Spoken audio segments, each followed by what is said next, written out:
Hey everybody. Tonight we're going to be interviewing Lonna, or otherwise known as LKH. Chronic underscore clumsy boy mom is her username. I'm going to go ahead and invite her here in a moment. I'll repeat it again, but Nell's not going to be here, sadly. She's just really having a rough day, and she wanted to make sure everybody knew that she wanted to be here as always. But I'm going to go ahead and cover for both of us today. So bear with me while I go ahead and get her to join in here.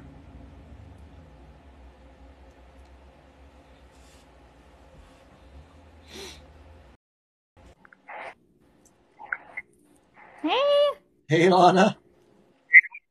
I'll be with you just a second. I'm finishing up my meds real quick. Oh, I'm okay. sorry. You got it. No worries.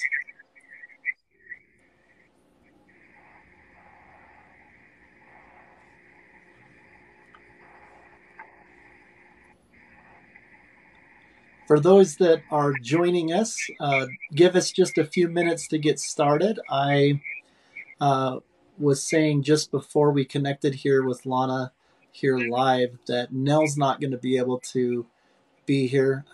She really wanted to be, so please excuse her. And I'm here on behalf of both of us. And you guys are in for a treat tonight. Not only is this recorded for those that weren't able to make it, but we have a lot to unpack. We meet with a lot of people that have a lot of different conditions, and there are some things that I have had to look up and still need to learn about with what Lana experiences. So give us just a few minutes while we get going here, and we appreciate your patience, but hang around. If you are new, let us know where you're from. I see a lot of different people coming in and joining. Um, uh, Sometimes Nell's able to come into the comments and help to interact with that. So forgive us if I'm not able to see a comment. I try to comment on it when I see it and interact with you guys. But let us know where you're from, how you uh, found either Lana or us. What was your interest? Have you been able to connect with some of the others that follow us and that we've been interviewing? Have you had a chance to click the link in our bio and go out to YouTube and watch some of the videos that we have out there that are much longer than what we can do in three-minute posts? So I'm really interested in learning those things. So we welcome your comments. Well, hello, my friend. Hey, sorry about that. That's I okay. had to take my rescue meds actually, like for my mast cell, so.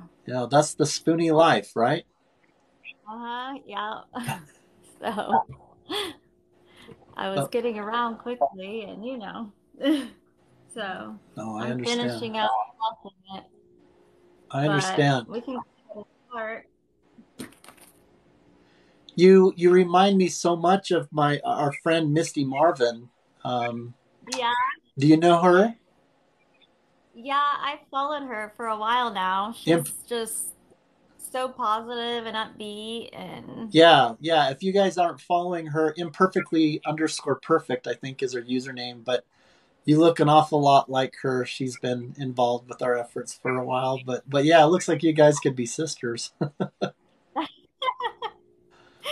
yeah, she's commented on my stuff and I've commented on hers. I mean, we haven't like talked directly too Yeah, much, but yeah, for sure. yeah.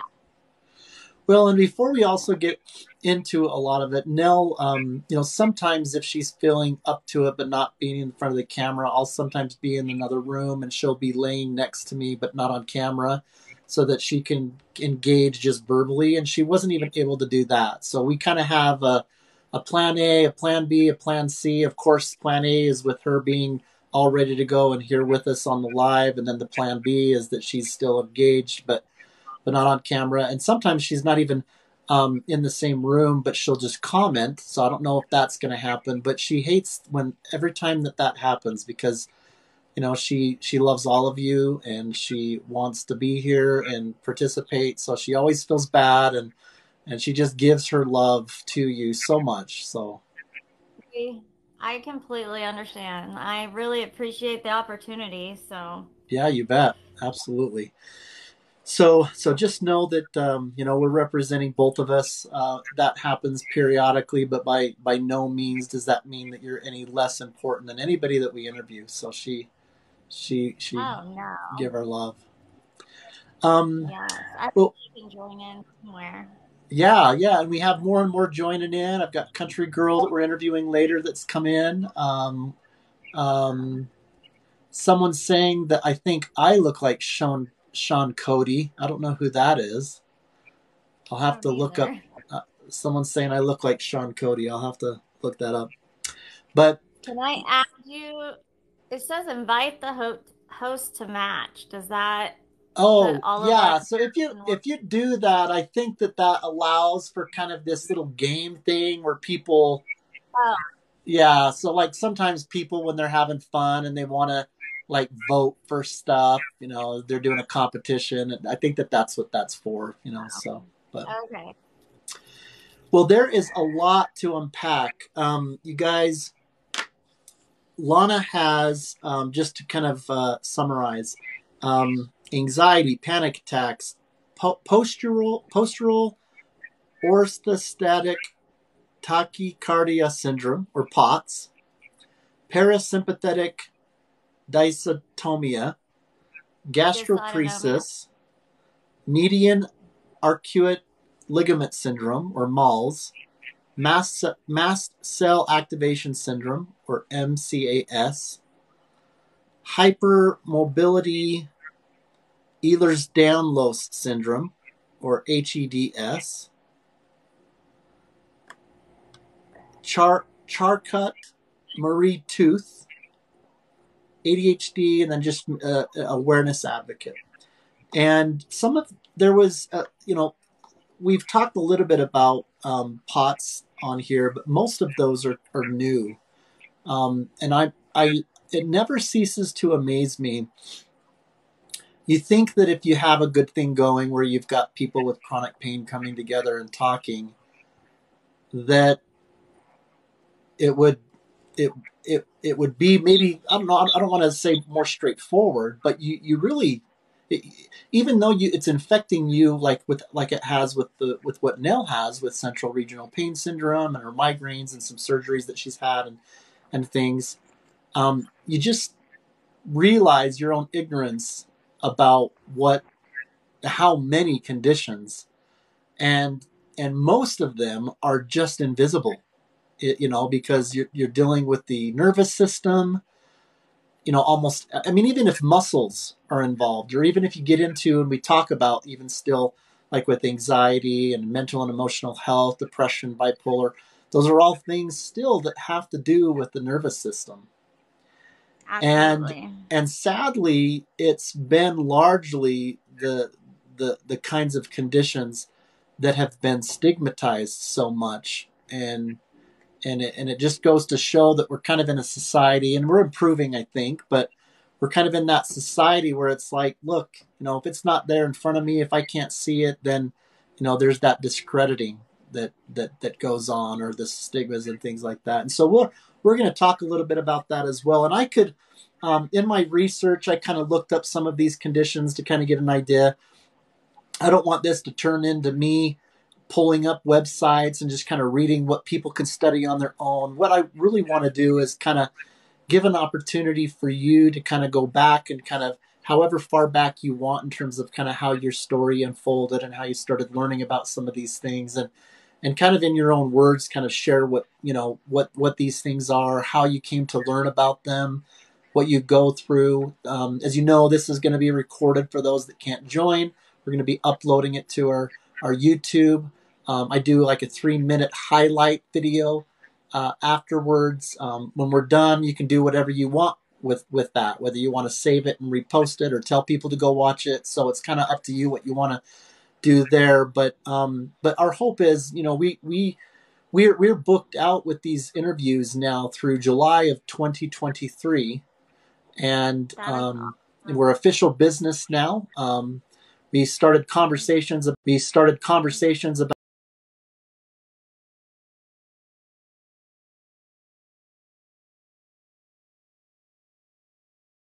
awesome. Are you? and meet people. Can you hear me? Yeah, I can now. Yeah, my son. I'll have to beat on him later. Just kidding, TikTok. He sometimes he calls me right at this time as if I can help him. Oh, So that was the phone call coming in. He'll get the message. He'll be like, "Oh, it's I Thursday." know I've been on your calendar for like 6 months now, so Yeah, I and absolutely, and it goes by fast. Absolutely, yeah. being patient. But it's just surprising because even when like when this has been a dream for a while for Nell to do this, and as Misty and I started kind of getting more traction.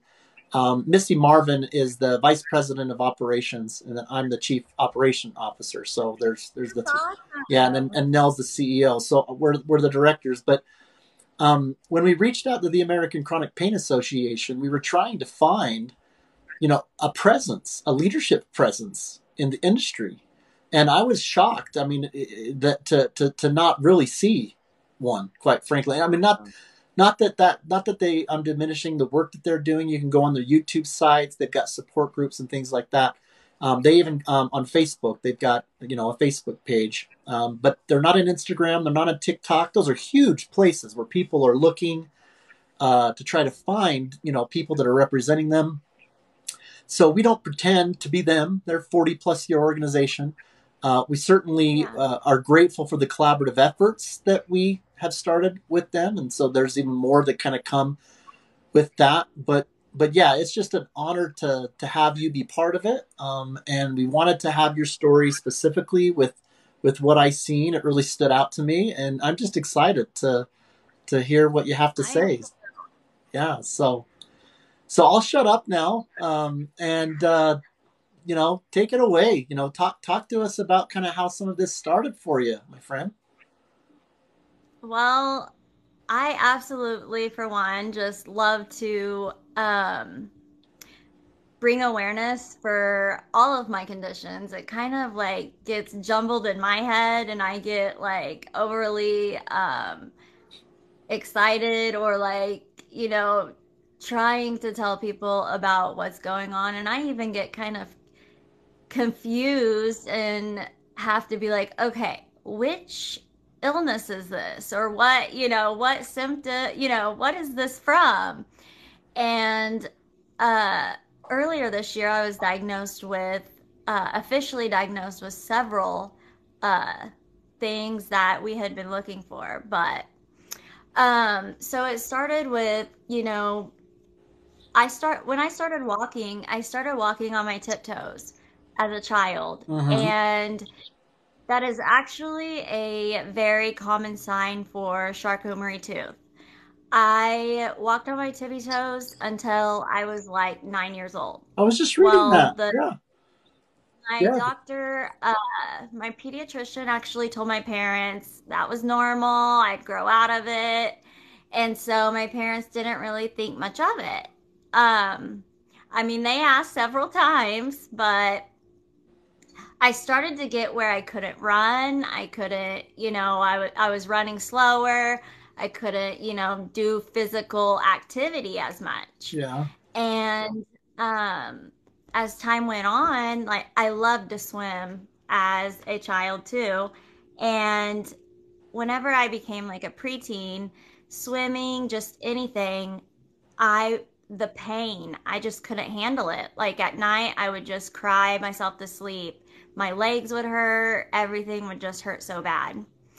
Um, my parents started taking me to a different doctor and they started doing blood work and everything, and they found I had a positive ANA level and that there had to be something, autoimmune. Yeah. Um, I was sent to a ton of uh, RA specialists, university hospitals, from the time I was 11 or 12, all the way up to probably around 20, age 20, and nobody could tell me what was wrong with me. Um, And this started, all this started about what age? You're saying when, even when you were a kid in middle school, I mean elementary and things. Wow, it goes from the back. time from the time I could walk, I mean, I walk like I said, I walked on my tippy toes, Yeah, and then um, just everything kind of escalated, yeah, and um, my my childhood basically was just kind of the way I walked. But then about age 10 or 11, it really hit the pain and not being able to do a lot of physical activity, like it was getting a lot worse. yeah. So that's whenever, Progressing. yeah, it was really progressing. So, I also, during my like preteen, teenager, I started getting a lot of like um, uh, infections, like UTIs, stuff like that, kidney stones. Um, I had to have lithotripsies done. I went to the emergency room a lot for kidney stones. I had my doctor on speed dial. I had UTIs almost monthly, my whole high school. Mm-hmm. And then as soon as I moved um, to a different town, which sounds crazy, but I stopped getting I stopped getting infections and stuff as often, Some of the which symptoms is start. weird. Yeah. Yeah, but my I've had infections pretty much off and on my whole life. My immune system has been kind of low my whole life, and we really didn't know why. And that's something that's fixing to come into play too. Uh, so I had pain, my whole teenage life, everything, never could figure out why. Even, in my 20s, I went to school to be a cosmetologist my junior and senior year of high school. And so when I graduated high school, I was able to go and be a hairstylist immediately. Hmm. And I went to cut hair for about 6 months, and I couldn't hold a blow dryer up and, dry somebody's hair. I couldn't stand, Really? all long. I was just, really weak. I'd go home and just I be in know. pain all night long. And I just, I would always question myself, like, why can I not do this? What is Like, happening? Yeah. yeah, why is my arm not strong? I've been doing this for a couple years. Like, why am I not building anything? Yeah. But um, somebody was gonna ask a question, I think. But Yeah. anyways, yeah, it it was so frustrating, and eventually, I actually had to stop. After 6 months, I just had to stop. I couldn't handle Work it. anymore. Yeah.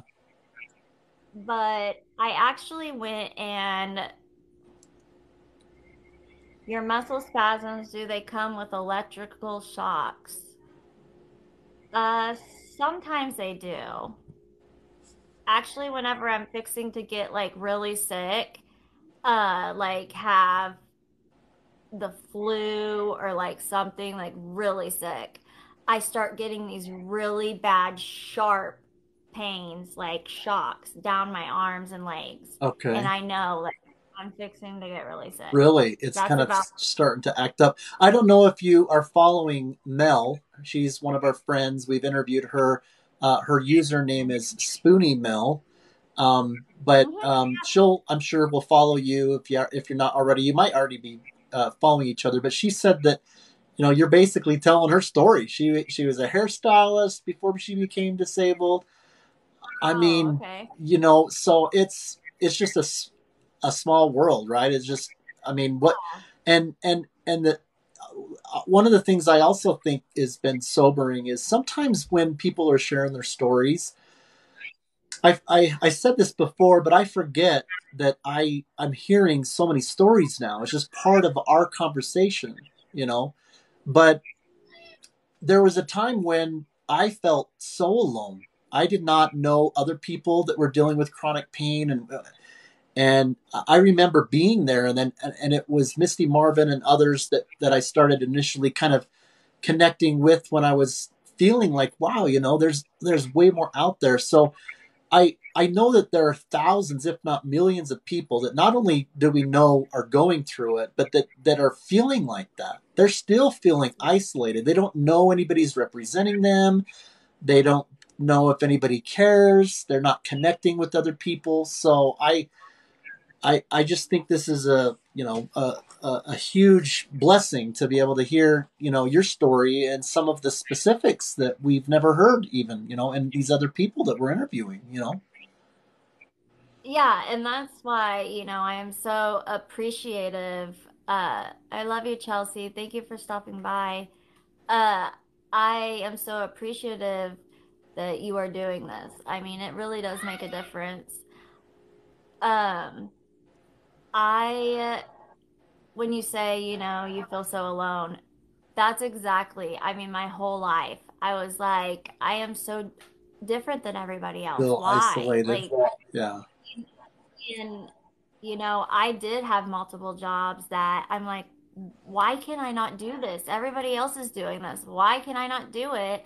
And, people would, call me lazy or, Mm, oh, she's just slacking or this and that. And, you know, I have been a very hard worker my whole life. I don't, regardless of it. And my yeah. dad is the same way. I mean, that's a whole nother story that is amazing.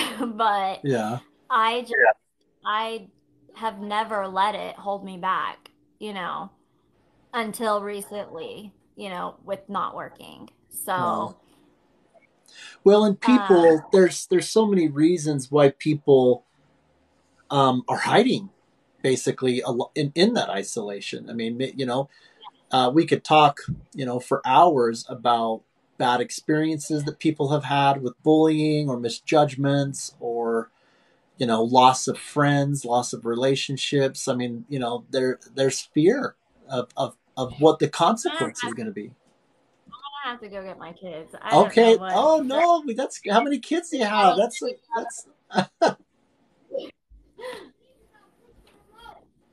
Okay, hey, what's going on? He's almost broke the remote. Threw it at me. all your parents out there can relate to this, right? Oh, love it. Hey, Yeah, hey, we've raised three, so we've been there having to plan with the unexpected with them little ones for sure. So what did you just watch? yeah, really, that's true.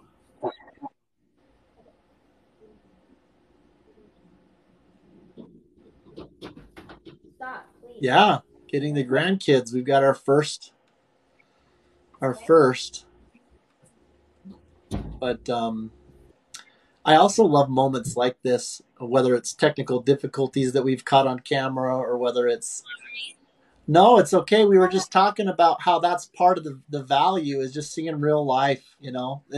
This is not about, hey, 1, 2, 3. It's got to be picture perfect. I mean, what does that even mean, right? I mean, it allows for us to kind of see the normalcy of just some of the behind the Oh, scenes. You know, yes. so I actually have been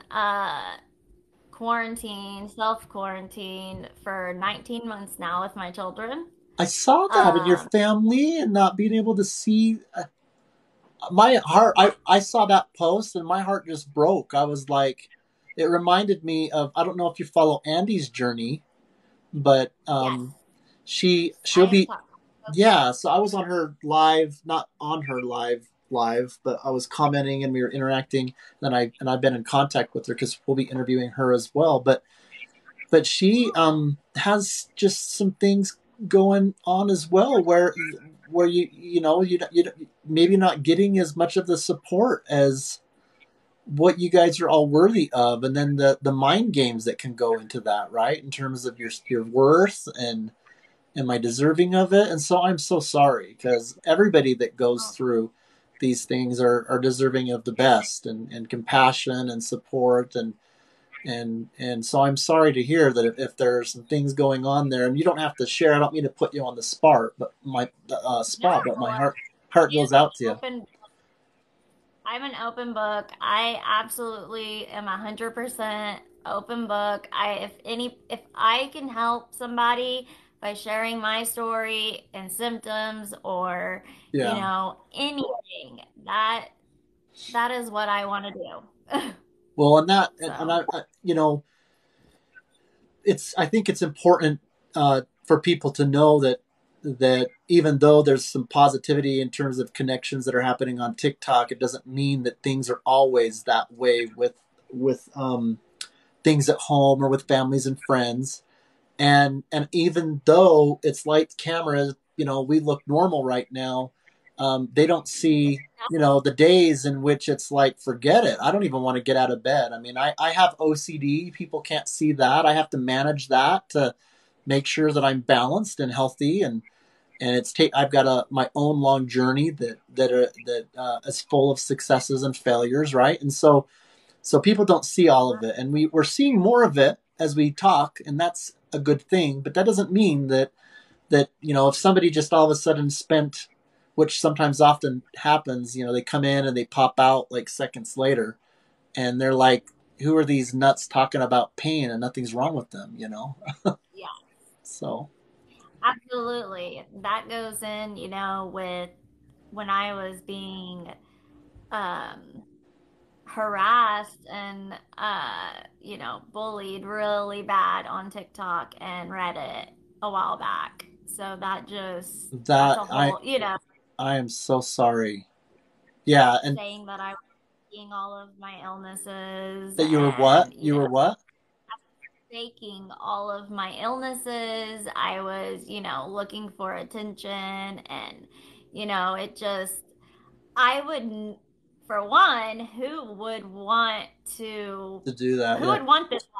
I mean, you know, Yeah. but for two, I definitely, maybe have one or two illnesses, but every time I get a new diagnosis, I'm like, oh, okay, here we go. Yeah. Because I just got a new one last week, and I just, it's frustrating. It's like, when is it gonna end? But Yeah. you wouldn't.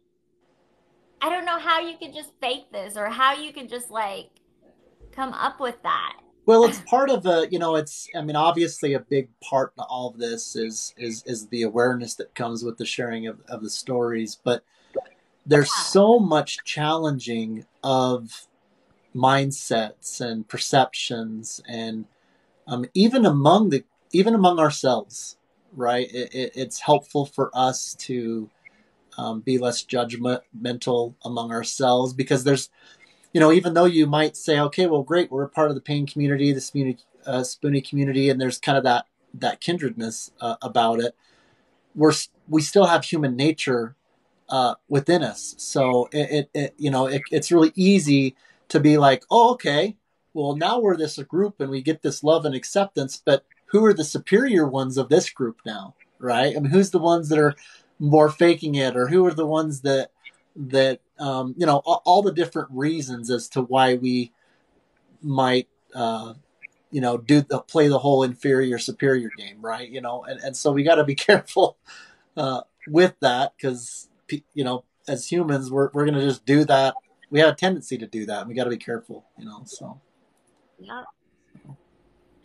Yep. well, can you one of the condition now, I found that in these conditions that you have, of course it's the nervous system, but it impacts the hypermobile Ehlers-Danlos syndrome deals with like the muscles and the joints and things, but the reason why, and I'm no expert with this, but the reason why you're talking about, I think, things in terms of kind of like that crossing over, where because it has to do with obviously the nervous system, but different parts of what the nervous system's doing, right? I mean, if you get into some of the details, it's talking about the part of the nervous system. You got your central nervous system, and then the part that controls just the the the um the the the parts of your functioning that's not the conscious decision making, and a lot of that has to do down with your bowels and different things like with your gastroparesis and things like that. Tell me about kind of what some of those symptoms and what's life like having some of those conditions that impact that. Basically there's a number of disorders that are going Yeah, on. yeah. So, okay, like with Charcot-Marie-Tooth, that is my peripheral nerves. So my arms, my legs, feet, hands, um, that is with, the peripheral nerves. And what is happening with Charcot-Marie-Tooth is the covering of my nerves, which is the myelin sheath, is disintegrating over time. I have type 1A, which is the most common. And people think that, oh my gosh, what is this? It's so rare, but it's actually the most common peripheral nerve disease out there. And that's called what? And That's what one are you referring to? Oh, the chart cut, right? Charcot-Marie-Tooth disease. Yeah. And it's so what happens is, Bella, there's no one in there. They're like the covering of my nerves is disintegrating over time. And this is where I walked on my tippy toes and stuff like that. Mm-hmm. My calves are extremely tight, and my over time my feet, my arches are getting higher, and I have hammer toes, and some people get foot drop and things like that. I haven't had foot drop, but I used to be, well, I still am. But another thing was is I would fall all the time. I would trip over everything. I would trip over air. I was, and I'm still very clumsy, but Yeah. um I it affects your peripheral nerves. And so, like I said, over time, that the lining of the nerves is disintegrating. So, whenever your nerve is open and raw, it starts getting to the muscle, and your muscles start atrophying and getting weak over time. Oh, My okay. dad my dad also has CMT, and he had polio as a child. And so he is, he has, from polio, he has some, muscle loss, but he has, I mean, no muscle at all. He is just, bone because of CMT too. And he Oh, has high arches, and his hands are just like completely like all up like this, they have, and that's what CMT does over time.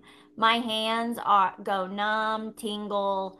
I can barely use my hands in the morning at all. I drop stuff all the time.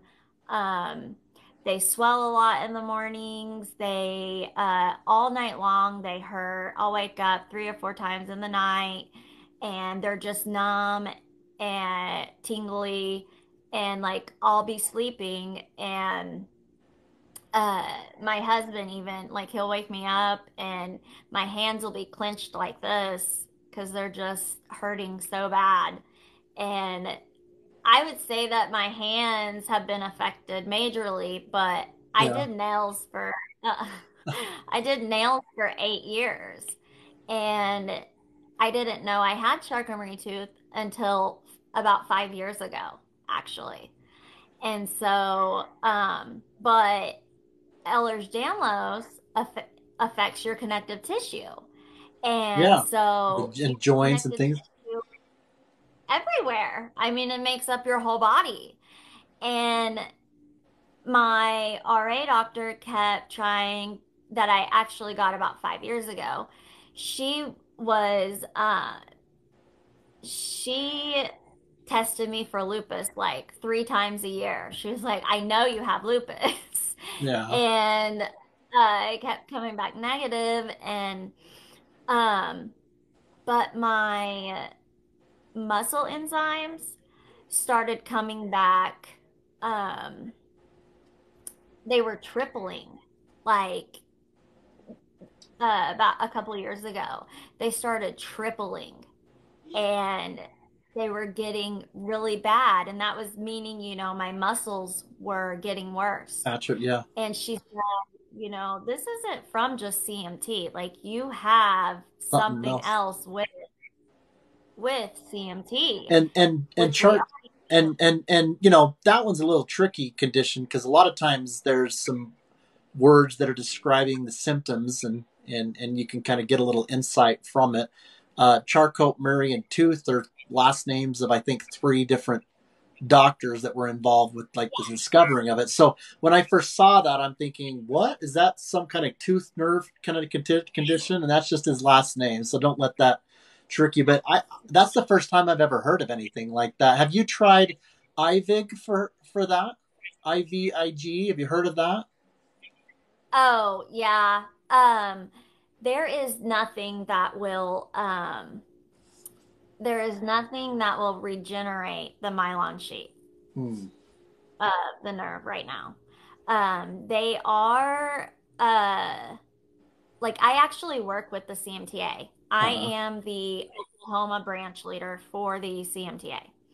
And we're actually having a patient family conference in a couple weeks, November 8th, I believe.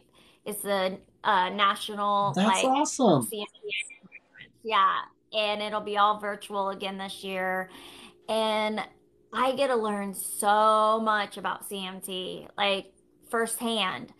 And I know last year with the conference and even earlier this year, we're getting so close to finding not like a official cure for, CMT, but they are finding ways to at least kind of stop the progression and just things like that.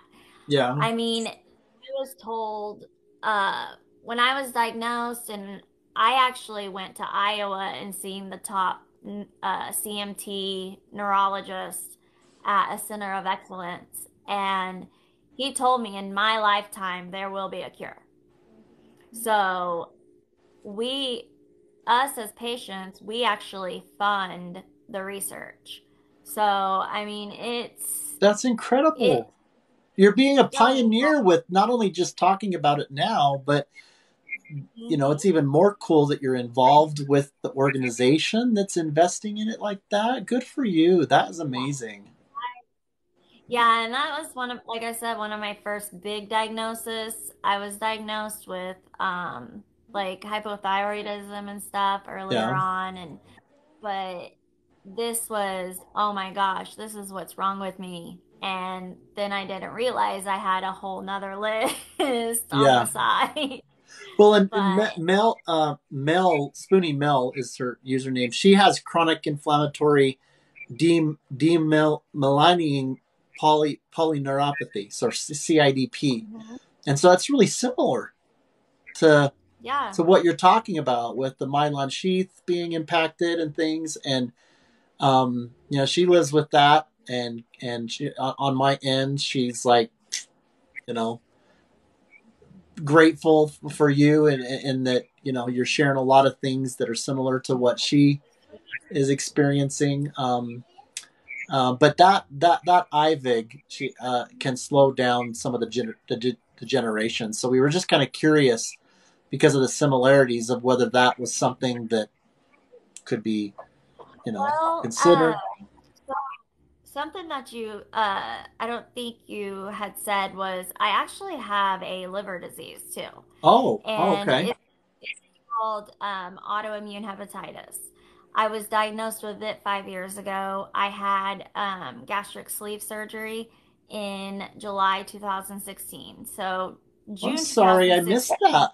I'm Oh, no. sorry that I missed that on the post. I usually do a pretty good job capturing what people are going through. But yeah, tell us about it. Um, like I said, I have a lot. But in June 2016, I was diagnosed with CMT. In July, I had gastric sleeve surgery. In August, my liver started failing, and like I needed a transplant. It was really bad. Whoa. Um, and like the end of August, I was in the hospital for almost a week, and I was diagnosed with autoimmune hepatitis. The doctor that diagnosed me, um, he he saved my life. All the other gastroenterologists wanted to send me for a transplant, and he was like, "Just trust me. Like I think we can do this with medicine," and he Okay. did. Um, but I've been on a immunosuppressant for the last 5 years. I actually just stopped taking it last week. Uh, and so this has been, a really big thing going on. And So another did, reason why, was it supposed to be just kind of like a temporary thing to help you until, or were you planning on being that for longer than that? What was the reason of the thing is, what happened is autoimmune hepatitis is where your immune system just attacks your liver. And um, I will have it, I mean, the rest of my life. And it was there, I guess, before I had the surgery. And so whenever they went in and just touched my liver, it, made it actually really appear. And so that's scary. they, yeah, I they whenever you're kept, dealing with liver, we just lost our friend, Pamela of NP stigma to liver failure just recently. So it's scary when you're dealing with the liver and everything that's happening with not only how the conditions impact it, but any kind of medications that people are trying to yeah. manage their condition.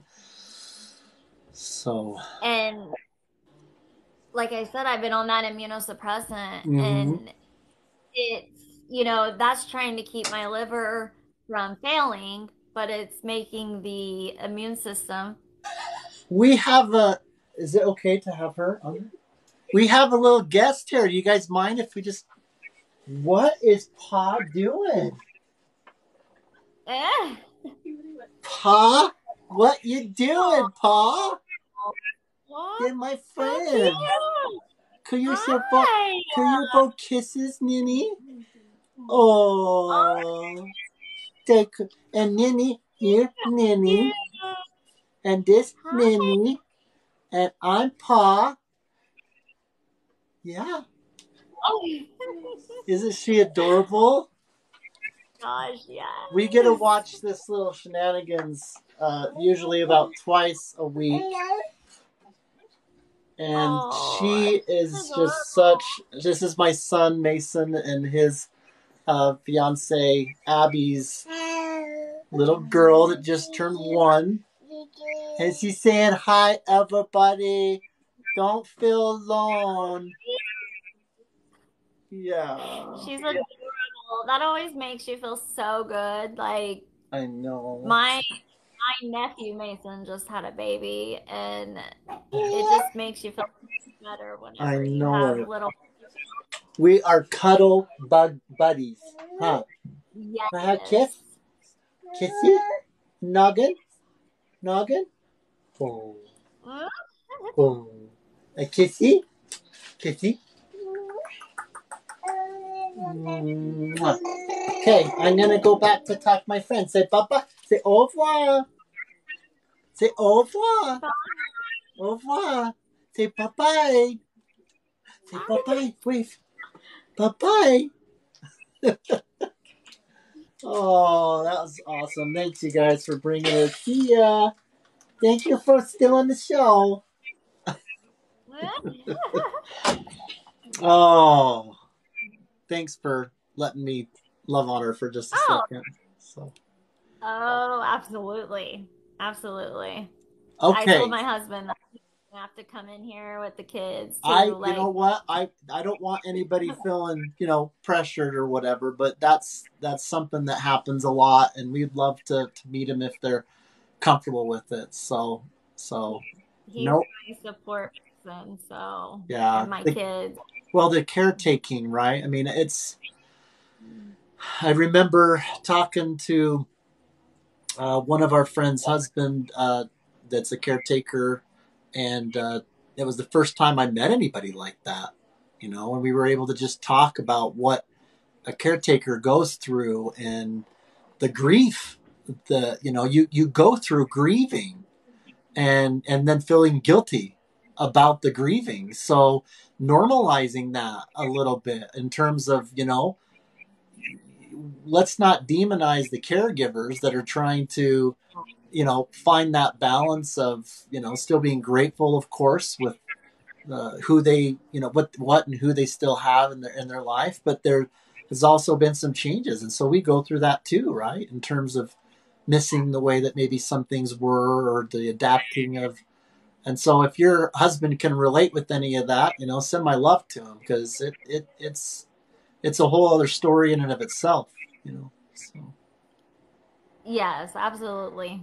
He, we've had to go through a lot, so. yeah, yeah. And um, sometimes it's hard to survive. Sometimes people, even good people, or yeah. yeah. So no judgment there either. People are just doing their best. Whether it ends up with separation, divorce, whatever the situation is, my heart goes out to all of them. I mean, it's just not something to judge. People are just trying to do their best with what It's so hard. you know. It's so hard, let alone trying to keep, Yeah, everybody happy and just, yeah, I mean, I number one recommend therapy. No matter what, 100%. I go, I have a therapist. Well, my therapist just moved, so I'm looking for a new therapist, but I always, have a therapy appointment every week. Every That is week. And if I awesome. have, That yes, and frequently. Oh, that's awesome. if I have a bad week, it's twice a week. Like, Yeah, I it has got me through so much, especially the last 2 years. yeah. But 100%, Well, and people with illnesses need to do it. especially because even though we can tip our hats to the caregivers, um, Mhm. there are things that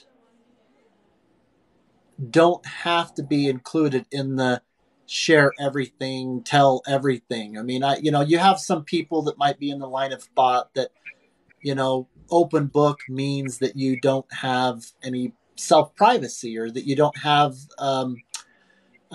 situations where it's more healthy and appropriate to unload on things that Yep, you're going through with a health professional. Your spouse should not have to play that role. I mean, it's one right. thing to have some therapeutic like this, or with friends and date nights, and that's all part of what really happens in therapy. But boy, you don't want to make them feel like that they've got to just sit there and listen to things that can be a little bit more private, and that's okay. That's just learning healthy boundaries. You're individuals, right? You're married, and there's you almost can kind of risk losing your independence and your own Oh, yeah. self, because you just share so much. And so I'm glad that we talked a little bit about that component, because boy, that really helps make a difference with the coping. Yeah, he actually started talking with a therapist too, Yeah, about 6 months ago, a couple times a month. And they, you know, it's just, he talks to, it's another guy, and they just, my husband's really easy to talk to, but it's just like talking to one of his friends. But he can actually, because he doesn't get to talk to anybody really about, Yeah. you like you said, you know, that Yeah. kind of, being a caregiver. Yeah. So, and I feel like I can talk to my friends all day about this and my husband or our marriage or whatever, but they're going to have an opinion. And, Yeah. the therapist is going to have an unbiased Yeah. opinion They're and not they're as going emotionally connected. You know, hmm if I'm spilling something to a best friend versus a therapist, that's also hmm going to be different because, I don't know, it's just the there it's more appropriate in some cases to, and I and I've actually learned so much about like my therapist that I'm gonna miss her so much. She she was just so honest and real with me, and um you know of course doctors gaslight me and all that, yeah, and I've had doctors actually ask me to talk to my therapist or talk to and she would be like, Lonna, no. Like, no, they're doing that, out of, that's unprofessional. No, they yeah, don't need to talk to me. yeah, And so, just situations, I mean, she has helped me through to see, like, you don't need to do that, or, you know what I mean? Like, yeah, I yeah. just, Well, everyday life. another big thing therapy can do is if you are having any kind of challenge with friends and family that are part of your life just because they are family or that, they've been close to you, um, sometimes you just can't have expectations for them to be where you want them to be. And trying to get them to be there so often will backfire because Yes. the all, if you put all the details of whatever it is your message is to them, even if you're well intentioned, has a message of something's wrong with you and you need to be changing, and I'm telling you about it. And that's hard for any of us, even with the most constructive feedback to take, right? And so Yes. therapy can be a big outlet where you share some of the things that you're going through. It's a huge area to get validation Yes.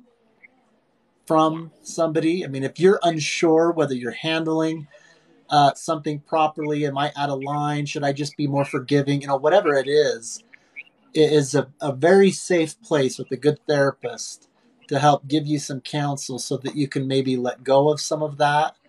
I had one of my therapists talk to me about, and I don't know why it took to my 40s to be introduced to this concept as a good thing, but the lowering of my expectations. I mean, I'm a perfectionist and OCD, and I Yeah. like to have the best of everything, anyway. But I am too. but I I I am I, too. I never thought that that was actually a virtuous thing, something to work Yeah. towards, and not be like, you know, when you're lowering your expectation, that's not, it's not a negative thing or the wrong thing to do. It's actually very Healthier. great. Yeah, it's gracious for other people. Yeah.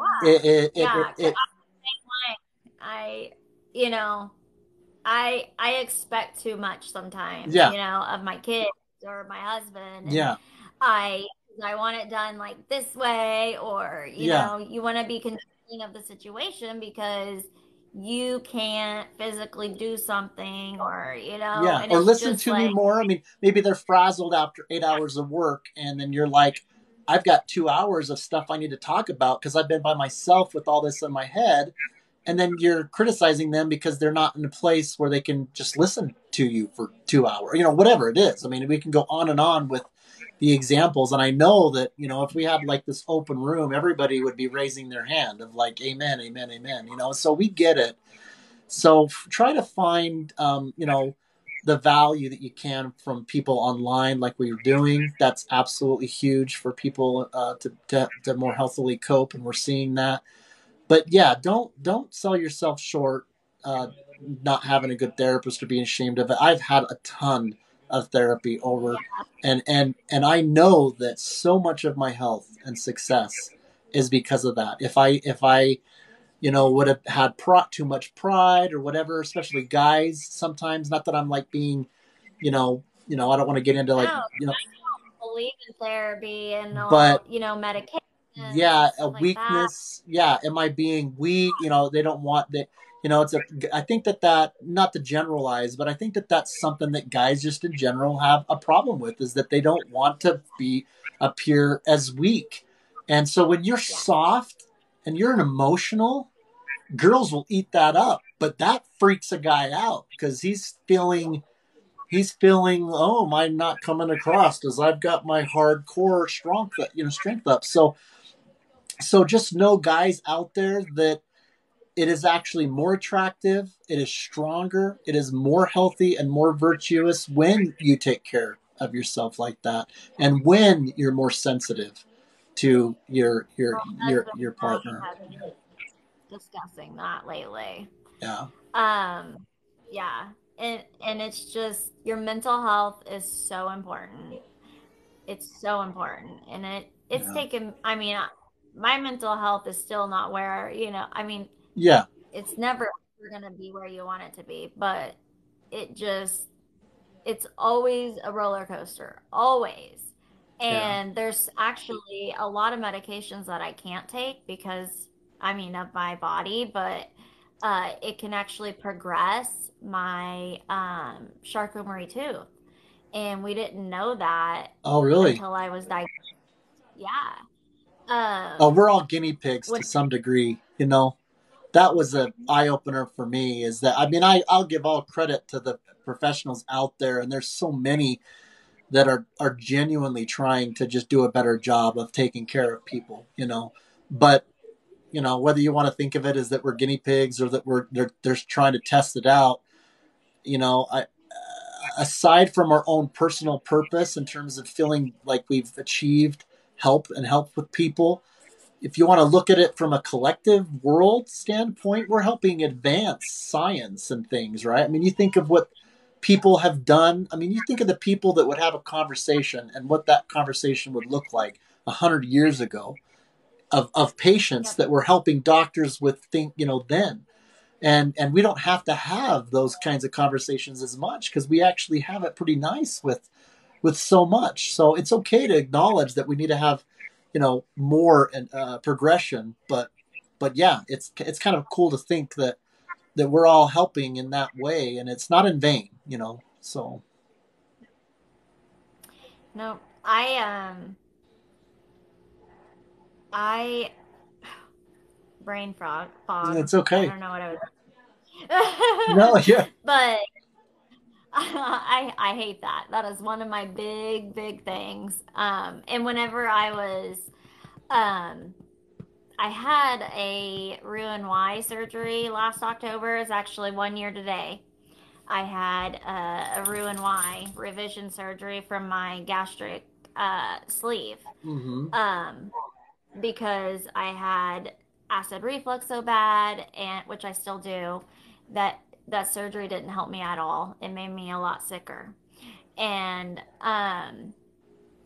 I like I became really malnourished and everything, and I still can't really eat anything, but my brain fog was horrid, and it is still bad, but like And it's a real I thing. didn't. It's not just the absent mind. It's like, I mean, Yeah. well, and it.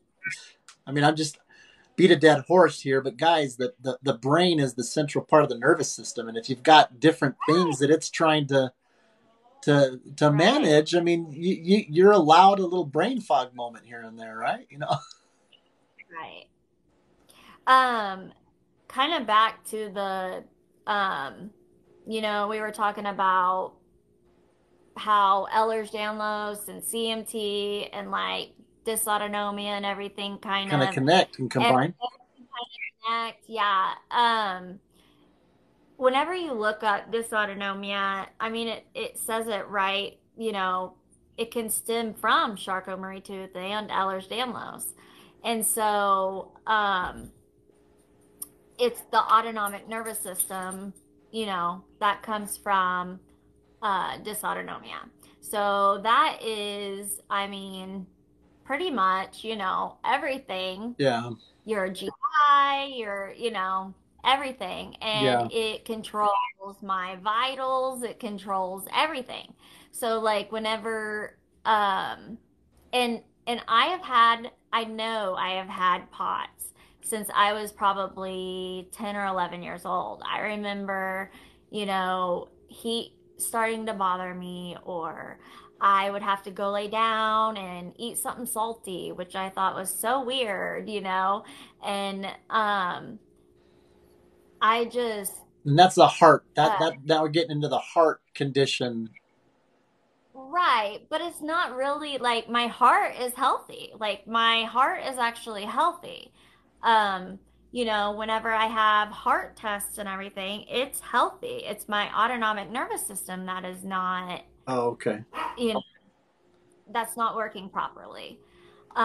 But of course, my heart rate and everything was totally off, of course. But the autonomic nervous system is what was not healthy, because the my cardiologists, they just kept telling me, oh, you know everything's fine, all your tests are coming back fine. So Oh, blood circulation. That's what I meant by the yeah, heart. Is it's dealing with yeah, the blood circulation disorder. So you have situations where your heart rate is not what it needs to be, and you might. yeah. Okay, yeah, blood pressure, sweating, body temperature. That's what you're talking about. Okay. Yes.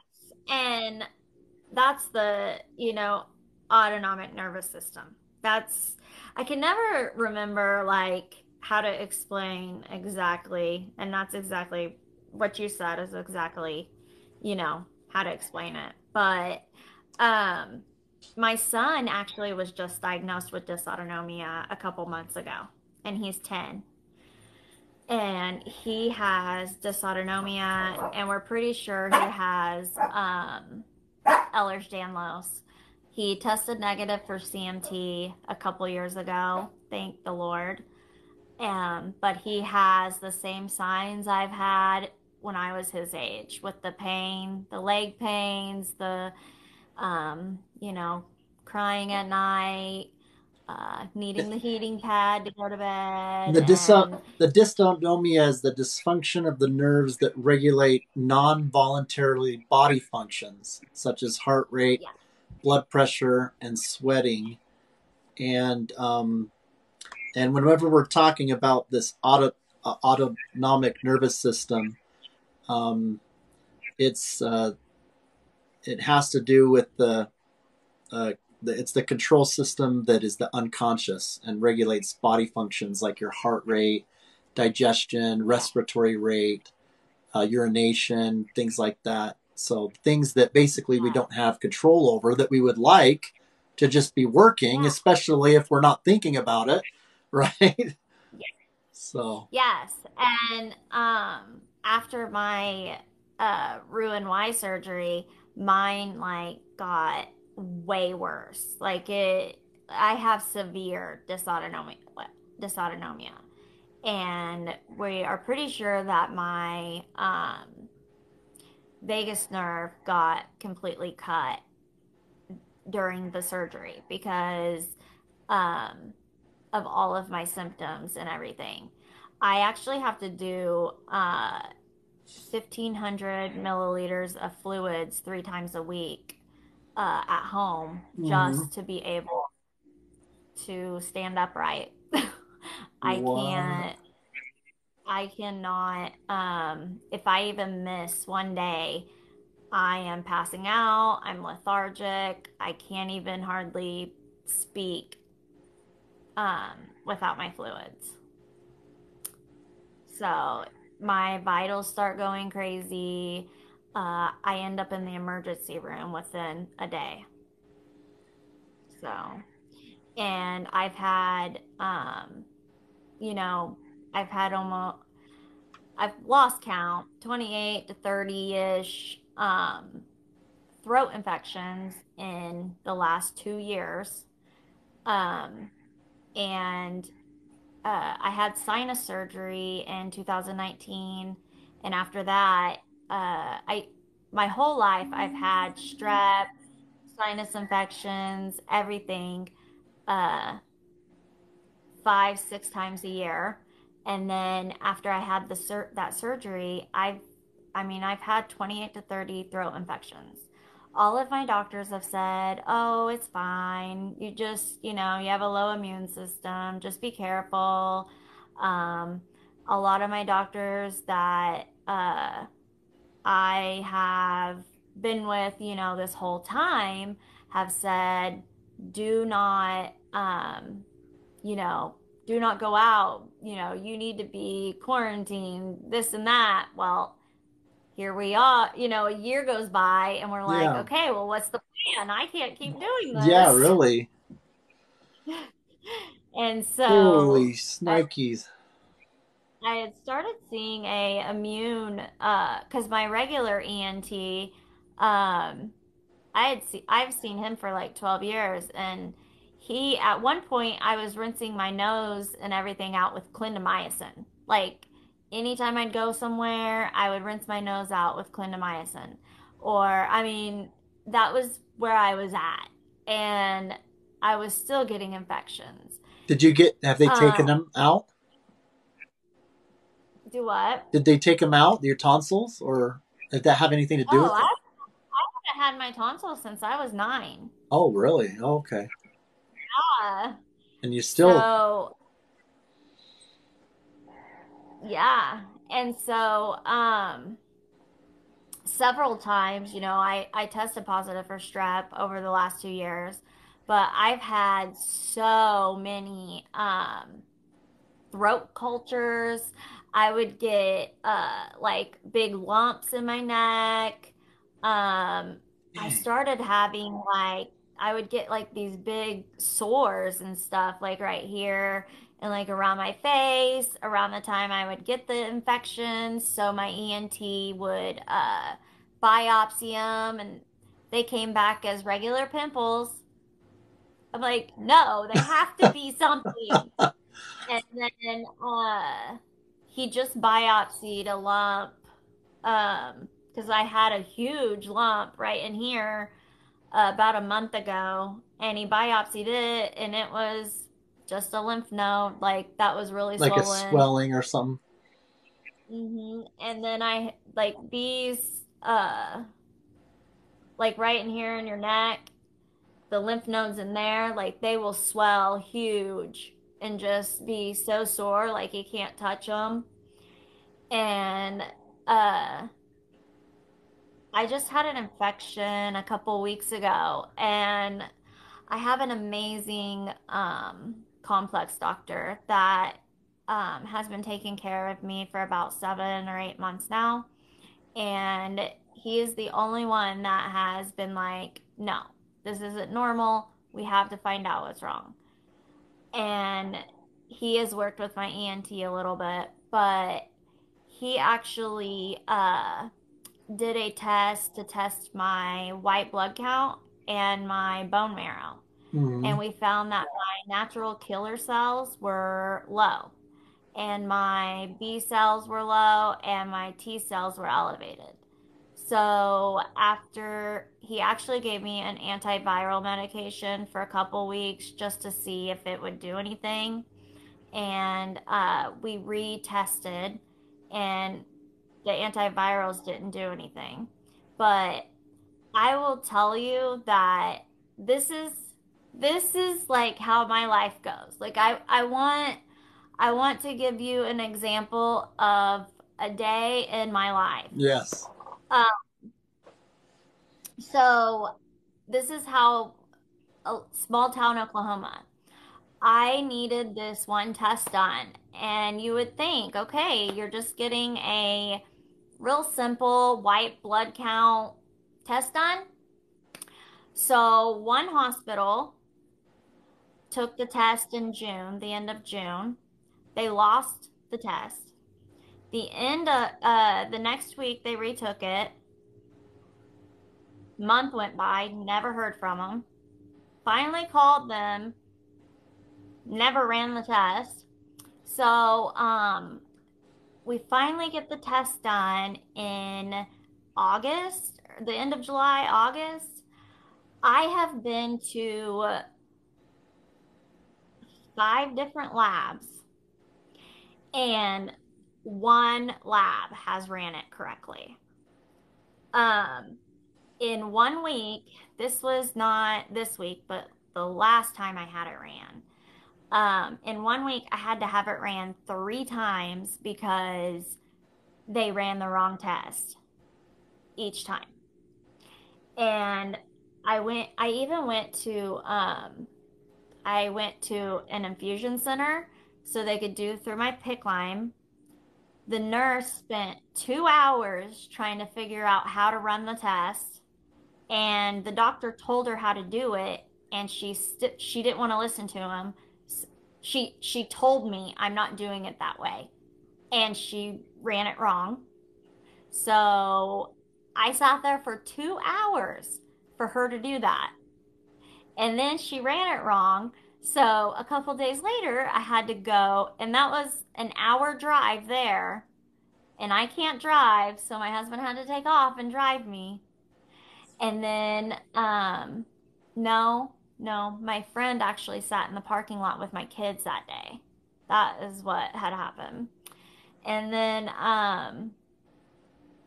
I came back home, and then, a couple days later, my home health nurse, she took the labs and she took it to uh, a different lab, and they ran the wrong panel. And so Yeah, then I a mean couple days later, it's one thing when people, nobody's perfect, but to have there be this much stuff's going on. I mean, at a certain point, it's like, it happens to me all the time. Like, this is my life all the time. My doctor's like, I have never met anybody that he's like, I would hate going to the hospitals and doctors that you have up there. you think I mean, they it are, happens more in rural areas. Someone's commenting, just existing, is talking about how that happens in Indiana too. And she was thinking that she was the only one kind of going through all that. So you're helping her to be like, someone else is going through that too. yeah. And so my home health nurse came yesterday, and he told her to run a NK panel, and I said, no, this is what it's called. And I told her exactly what to write down, and they ran it right. I was so You happy. have to. I mean, it's one thing taking kind of control of your managing your own care, but I can see how frustrating that would be when you're feeling like that you're needing to train the person to just do the order right. I Yeah. mean, it reminds me of like going to a fast food restaurant, and every time you go there, they're not there. How many times do I got to tell you to put fry sauce in there or something? Do I need to just do the job right? And I seen my hematologist last week, the beginning of last week, and my labs were not good at all. And so the first set of labs, like with my NK cells and everything, they were just starting to get low. And Yeah. then when he did the other set, they had dropped significantly. And I don't know if he didn't see that set or what, but he was like, "You're fine. These labs are fine. You don't need to uh like do anything. You're fine." Well, and Some people just you know what? That's good that you brought that up, because depending on kind of what tests, right? Sometimes just because you're getting blood work done doesn't mean that it's so comprehensive to pick up everything. And I mean, I'm no nurse or doctor. I know Curly Dog, that's in here, is a nurse, but I would even venture to say that I think even the best of tests, even with blood work, that doesn't mean that it's going to pick up everything. I mean, Right. is everything that could possibly be going on in the body that's indicative of a disorder of some kind with the nervous system or whatever, or have we advanced to the point where it's just going to perfectly pick something up if you just ask for a general blood test? And so if somebody comes back, yeah, maybe there's something to be said with saying, okay, well, let's do a more comprehensive test. We've had to do that before, right? And we maybe found even more when we've kind of asked for them to be more specific. Um, but just because but just because they come back and say that it's normal doesn't mean there's not something that's still going on there. But Well, and these were the tests that, my other doctor was saying there's something severely wrong. Like, my hematologist was like, oh, no, you're fine.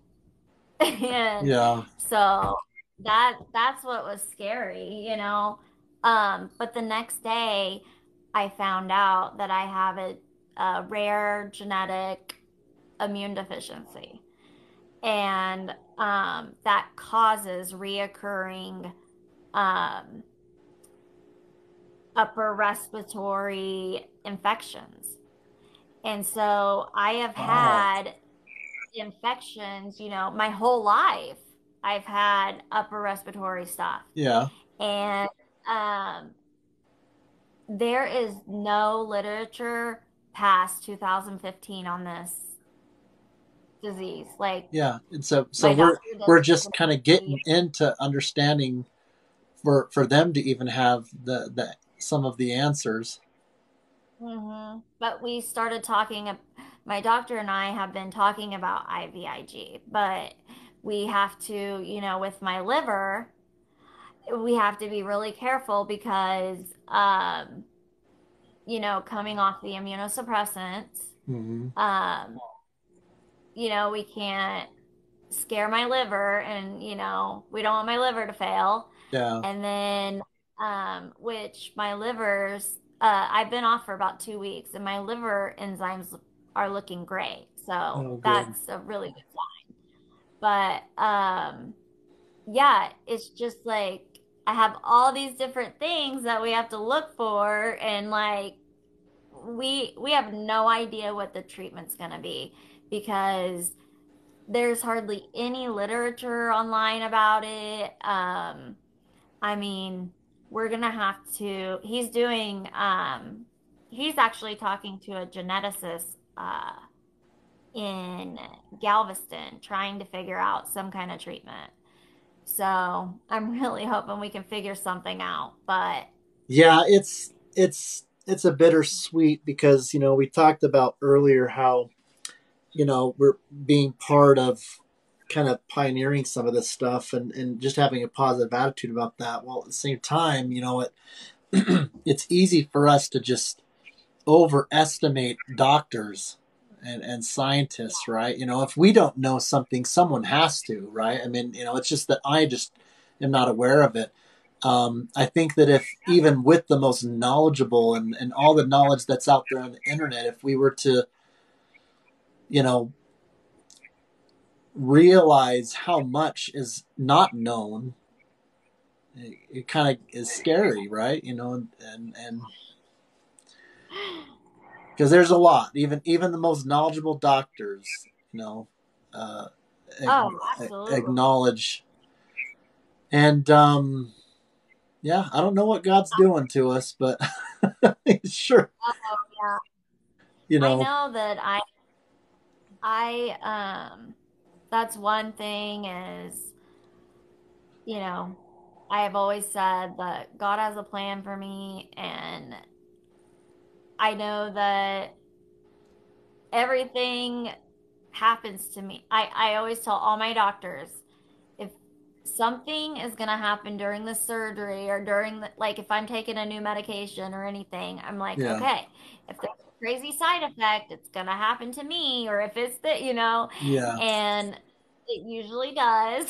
But yeah, I'm always, I still have a good I try to always have a good outlook on everything, have a good attitude, be positive, because where is it going to get you to be grouchy and, Yeah. you know, It just makes it angry at? harder. That's um, one of the Because one of I've the had that attitude before, yeah. I mean, life's hard, and then you add the things that people go through, and that adds a layer of difficulty. Sometimes Yeah. just letting go things and trying to focus on all that you've got, and being grateful. Sometimes you Yeah. just have to reserve your energy to just what matters most, and that's what I think. That's one of the appeals. You look at grandparents or people that are older, they've lived a life. I think that's a lot of what is appealing to them, because it takes a while to get to that point, right? It's human nature to cry and throw tantrums, and when you're dealing with your immaturity and stuff, but that maturity of just, what, that's not something that they're just really good at choosing their battles, and letting things go. And I'm not quite there yet. I've had moments where I've been ticked off to all heck, and Oh, yeah, you know absolutely. I I mean, I get mad and frustrated and, yeah, screaming you at know, him. I mean, if I think he can take it. I think that I think God would love a prayer of anger and screaming at him if it led to kind of a connection of some kind, than nothing, right? Just an honest, raw. I mean, he could take it.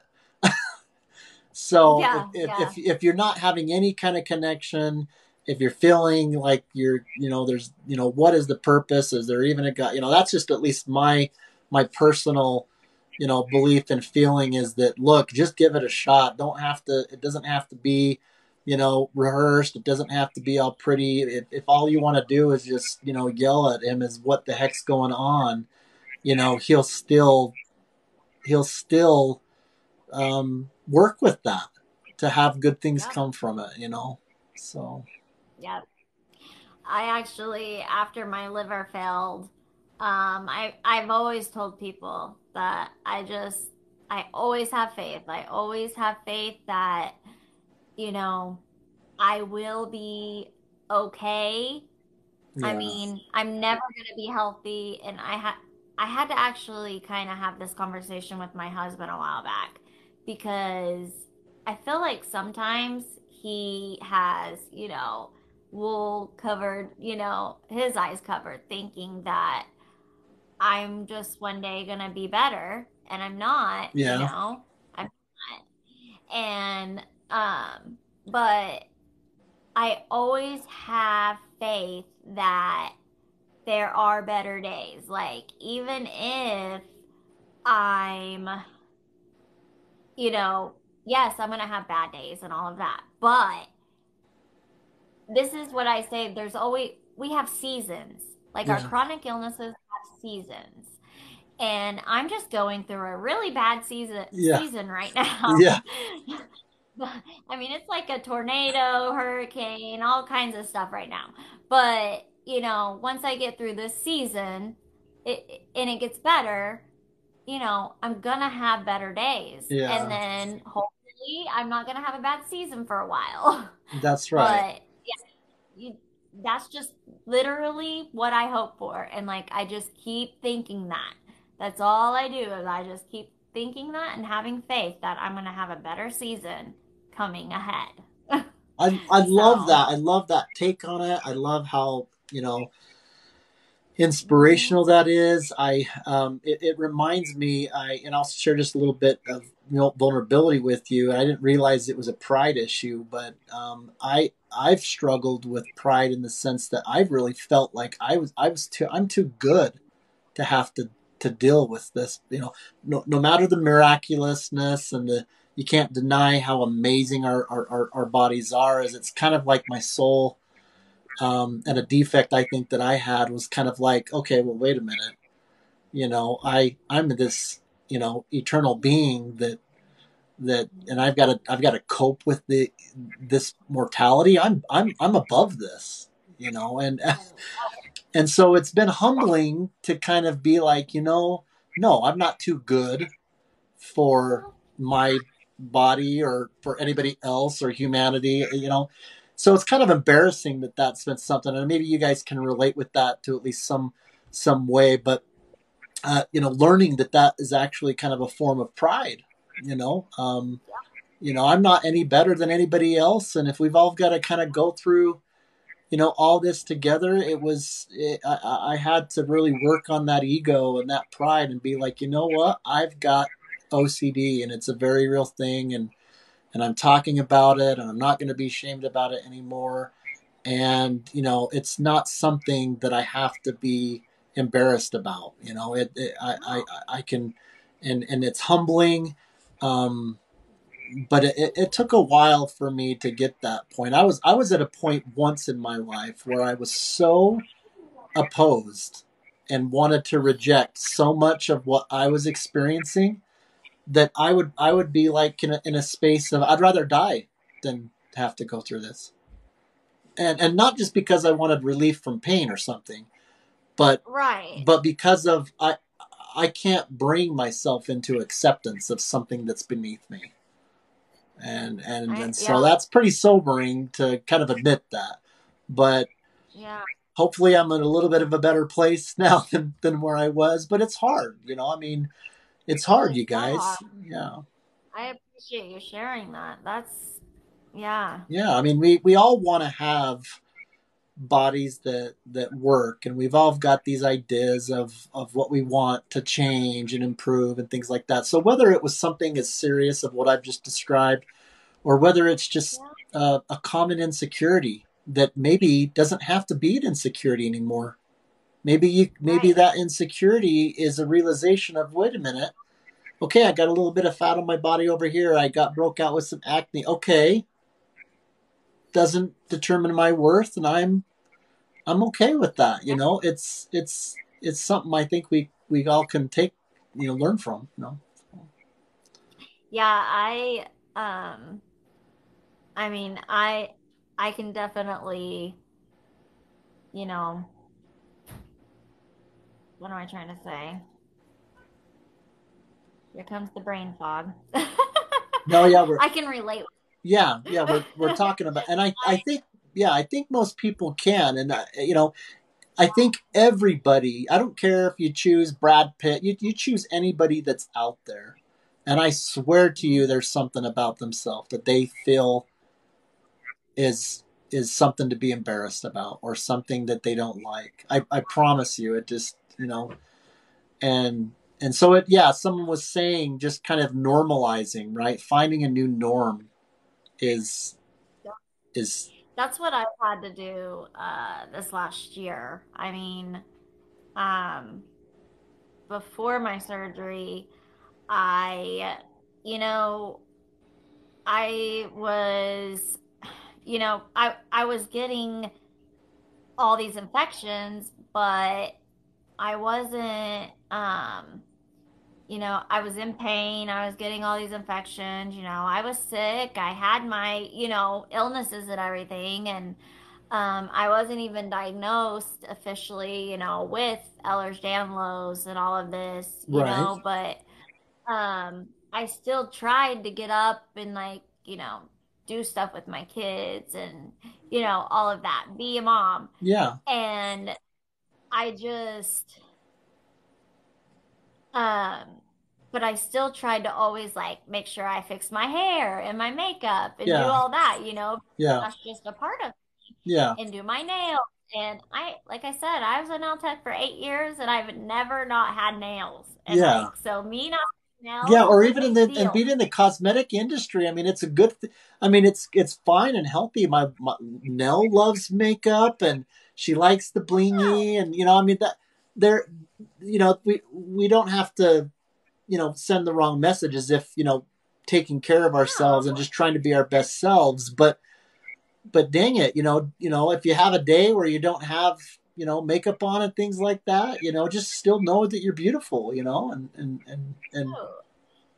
there's been so many days like this past year and a half. I have went, I used to take a shower every single day, no matter what, even if I didn't feel good.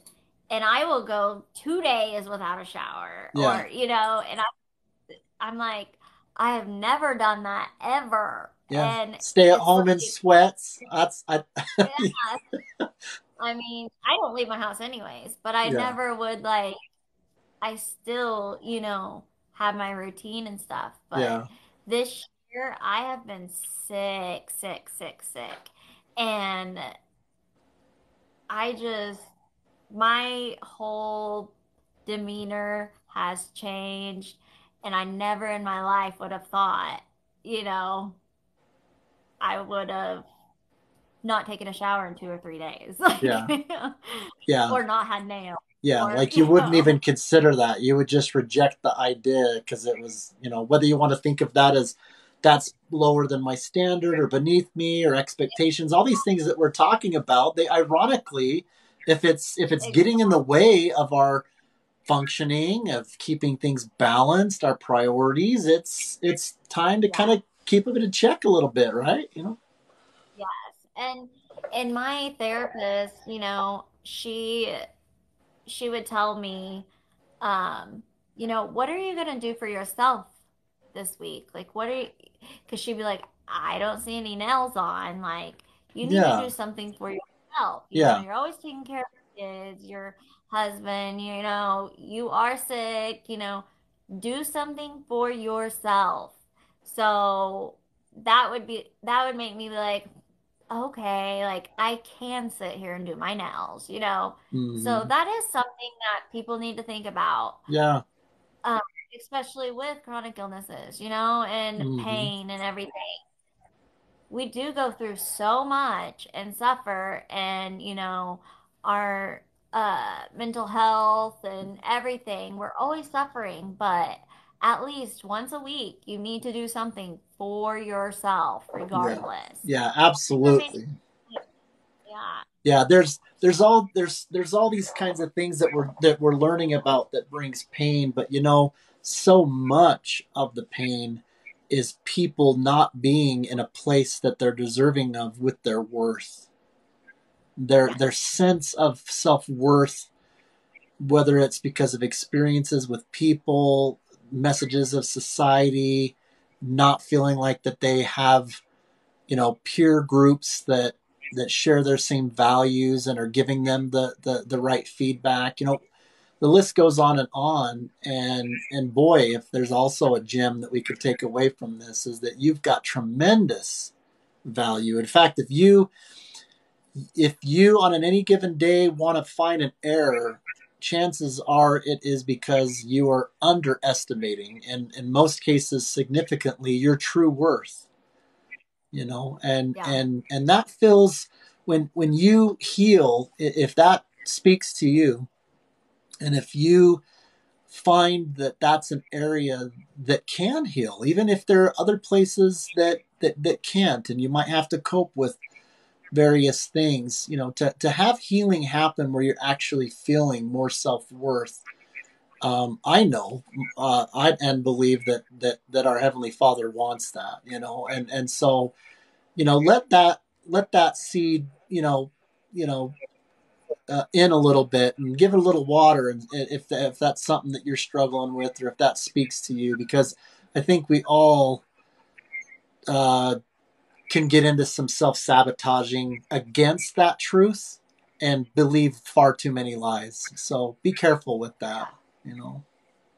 That I appreciate that because just like I said, with all of the, harassment and stuff like Hmm. that was a really hard time Yeah. because um, I was really trying to tell my story, but I was kind of like telling it in a like I'm telling you this and this and this and this. So it was coming off as, I have so much I can tell you, Yeah. but I was saying it, like, here's my story, you know. So I can understand where it can get a little bit crazy, Yeah. sounding. Or people can But get, this, Nell's said this before, and Curly Dog is talking about it now. She's actually been, I think, one of our first followers, or was in our first live. We're going to be meeting with her later. But um, this is a safe space. I mean, we're not perfect people, but boy, I can tell you that we strive to be the opposite of bullying. If you have had bad experiences with people when you tried to open up and you felt like that you've, kind of, cast your pearls before swine, or tried sharing a story that is important to you and somebody made you feel like it wasn't, all these kinds of things, we really strive to not have that be welcome here. And oh so, yeah, yeah, so I'm so sorry with whatever you went through, and I can understand, but whether that's with yours or other people, how you're going to have your wallet guard up a little bit, yeah, and I see that. In fact, I see that. I probably have an interesting insight that I oftentimes don't even share with Misty or Nell, but I'm the one that's involved with the marketing and reaching out and getting people, a lot of the behind the scenes communication, and almost every case I see a little bit of that when I'm getting that relationship of trust kind of getting built and we get them scheduled, because they don't know me from the next person, and you have no idea what their story is. But I tell you, I do believe our efforts are blessed. I think a higher power is involved with it. It doesn't make it more important than other efforts that are going on out there. But I believe the spirit does help with that we don't control, right? We can influence it and try to do our best, but there's a ton of stuff that I think goes on um, in people that I couldn't take credit for, that I'm really grateful for, because I do see people kind of let that guard down and they feel like that they're getting support. They feel like that they're finally giving themselves permission, over maybe years of feeling like, yes, I have worth. Nobody else was telling me that I have worth, so it's a beautiful thing. yeah. Yeah, I was actually talking about that today with one of my best friends that I've met through TikTok. Um, we uh she had a conversation with somebody yesterday about her story, and they were telling her, you just have an incredible story. You really need to, you need to tell it. And um I told her, I said, because she actually had to delete her TikTok from, being harassed and stuff. Oh my And gosh. I, it just kills me. But I told her that me and her both, like, we are so similar. Our, our stories really aren't similar, but like, we seriously are like twins. I mean, we will even be eating the same thing at the same time. Yeah. It's insane. And we both have boys. We just like, and we live nowhere close. I wish we did, but we are just, Like kindred. we We're are like twins. kindreds. Like kindreds. Yes, Yeah. yes. And I am just so thankful for, TikTok has really brought a lot of good things too, And the last few months I have, well, from March to probably August, I was really upset, and I really let my voice get shut down, and everything because of these people. Yeah. But I you know, I have a story to tell, and people that have been following me from the beginning have stuck with me, and they encourage me, and I am just so blessed to That's have awesome. so many. I love it. And yeah, Yeah. so Well, and send your I friend think my way, boy. You how we even though we're scheduling far, that far out, I still have people that we still need to get scheduled, and I would love to interview her. So send her to. She would be perfect. She actually she just commented, "I love you, bestie. Never stop sharing your story." Yeah, yeah. Have her follow me, and then and then I'll have her send a message, say, "Hey, I'd be interested," and we'll get her booked. So Okay, I will. She actually had welcome, Just a Existing. she had a birth control implanted, and it she had to have it taken out, and it got um like it's a whole big ordeal. So yeah, Yeah, yeah. it I that's want to hear all about it. I love it, and especially if you're feeling, if there's anybody out there that feels like that would be good for them. I mean, it's one thing that it's good. It's obviously good for other people, and it helps yes, connections, and then that's helpful. But there's something to be said about sharing your story to a group of people that care, that genuinely care, yeah, and yep. so if you know want to hear it, so. Yeah, I agree.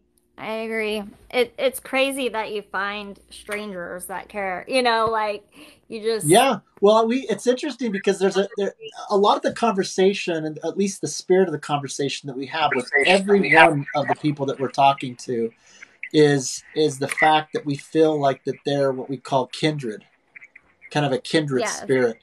I mean, it's one thing to get along with someone at work or on the street, and you like them, fine, great, but so many of the people that we're talking with, there's just this connection that's just immediate, like, and then it's also interesting because it doesn't take much to get there. It's like you watch four posts and their energy is like screaming through the screen, and you feel, and anyway, and so that's certainly the case with you and those that are commenting here. I know Just Existing just said she came across the For You page, and she's just getting exposed to some of this for the first time, and grateful for it. So yeah, we welcome people that are new, and encourage you to reach out to other people and follow each other, because when the cameras go off here, you guys are really influencing your own communities, and really Yep. leaders in that way, right? Because it's not like the goodness just happens if Rex and Nell's involved. It's you guys are doing amazing things in your communities. Yep. And I mean, I know that I have said, uh I like to, advocate and, bring awareness and all of that, but that is something that I do, I mean, majorly like for my son, and um I really try to, you know, even doctors here, I have, I have doctors that ask me, can you explain like your conditions to the medical like the students or whatever that they have Oh, there, really? yeah, and That's I cool. had my uh um my thyroid doctor, uh I don't know why it's slipping my mind, but he actually asked me the last time I seen him. He was like, can you tell the student, he was like, can you tell him everything, like what you have, explain everything in detail? And I was like, oh, okay, sure. Yeah. And so Well, and they yeah, I've cared. had And they cared to have yeah, somebody come and say, you know what? Instead of kind of giving you that feeling like, oh my gosh, I mean, who are you special? I got my own problem. You know what I mean? There's so much of that out there, quite frankly. you know. So. oh, tell me about it. I've actually I've had about just this year, in the last 6 months, because of this surgery, all of my doctors have pretty much dropped me. And because I'm too complex. In the last few months, since like I've had this immune system thing and my stomach and everything doesn't work, everybody around here has dropped me. They don't, Oh my gosh, I am nobody so will, sorry. I, I literally only have maybe two or three doctors that will take care of me, and they're not like my, Favorite and primary or stuff. anything Yeah. like that. So, yeah, I'm Oh, kind of, and then if you're in a rural area, then you don't have maybe as much options. And yeah, I had actually I started going, my thyroid doctor was at a big hospital. So I started going there and I was getting all the specialists and I even started seeing a primary there. And I mean, all of them, even the primary doctor, talked to me last week and was like, I just can't take you anymore. Like, you're gonna have to go to a like internist or go to a big university or something. And I'm like, oh, thank that you. breaks my heart. It's like it reminds me of Andy. Andy, if you guys aren't following Andy's journey, she's a friend of mine, and she's got holes in the back of her back that are not healing. That she gets abscesses, and she's got some faulty hardwire in her back, and she just barely got approved with the chair that helps her stand up because she's got a muscle condition that she can't even hold up her head. And I can understand why doctors maybe are hesitant because of the risk of her maybe dying if they put her under surgery and things, but something's got to be done. I mean, there's got to be somebody that's out there She's that can gonna die regardless. Like, yeah, I mean, somebody's gotta. you might as well have a lot of people basically just say, "Look, you're so messed up. If I touch you, you're dead. You're dying, and it's not going to be on my Yeah. hands." Well, you're gonna die regardless. So Yeah, somebody help. yeah. I mean, Yeah. and so yeah. That's That's what kind of that my reminds me situation of. with my stomach. Yeah. That's exactly my situation with my stomach.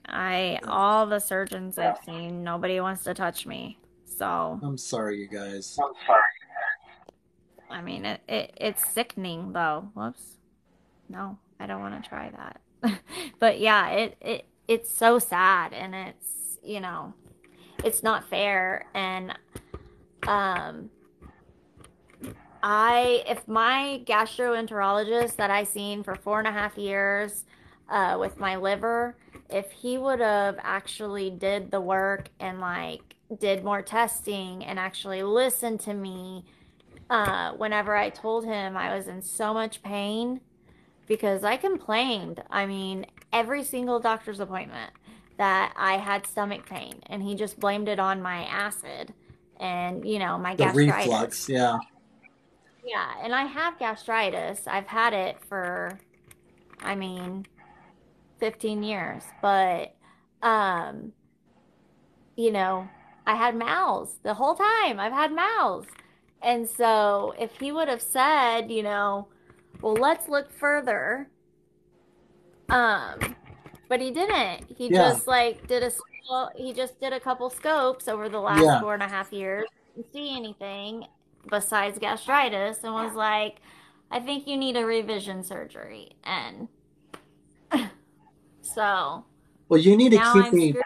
you need to keep me updated because even though after these interviews, there's a lot of positives that Oh, absolutely. come from it. I know that people's journey continues and the hardships and the lows and and the ups are going to continue and um I one would love to keep that anyways, yeah, and and one of the maybe we things can. that we like doing is at least twice a year.